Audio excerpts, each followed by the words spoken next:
Hey Theron, thank you so much for coming to our fish fry and sponsoring. What value are you getting out of the event so far? Well, the networking opportunity is fantastic. You guys have a really great showing in all your events, and what it does is just gives us an opportunity to shake a hand, put names with faces, and have some true company exposure. In our field, sometimes we can be looked at as a niche, but at the same time, everybody knows that they need cooling towers. So for us, it's an opportunity to kind of get it, talk it, people to see it, and then also just to meet who we are. Awesome. You're doing a great job. You have a great team. So tell me what's going on new at Industrial Cooling Towers. New with Industrial Cooling Towers is a couple things. First off, I'm new to the company. Just come on board this June. My former life, I was in the inspection field for 30 years, so the opportunity to get with a very strong management support and field-oriented, family-based company is great. The We are now up under the umbrella of SWAT, which allows us to have such a broader footprint in the industry and to that networking opportunity that we talk about, just to broaden that opportunity with them and their contracts, ours and our contracts, to kind of have that blend and then also have as a potentially a one-stop shop in a turnaround type situation or with new construction type bills.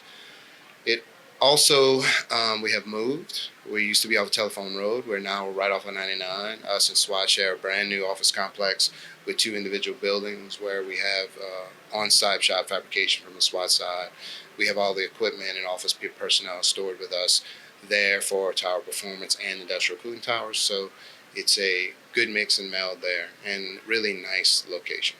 Absolutely. It's a beautiful location. Very convenient for people to get to. Midwest Cooling Towers is associated too, right? Like, how does that work? Yes, Midwest was our parent. That's where the inception started. Midwest goes back quite a number of years. Our principals, Danny and Paul Wiltz, are brothers. They were basically born into the business, which Midwest morphed into Midwest companies. Industrial falls up under Midwest companies. So we have a very hands-on approach. They're not afraid to wear all of the hats. They're degreed engineers, which just lends to solid managerial engineering and overall field support, from top to bottom. Awesome. I know you guys are based down here in the Gulf Coast. Do you field nationwide? Yes, we do. Currently, I have some work going on right outside of Chicago. We also have some work going on in Missouri, Oklahoma, and Florida. So we're not just solely along the Gulf Coast. We are willing to travel. We do have a small operation in California also. So it's like the trend is to sell the agility of the company, which is able to travel. Excuse me, and you know, cover what we can. Awesome. Sounds like you're doing a great job. Thank you so much for being here. Thank you, and thank you for the opportunity for us to sponsor.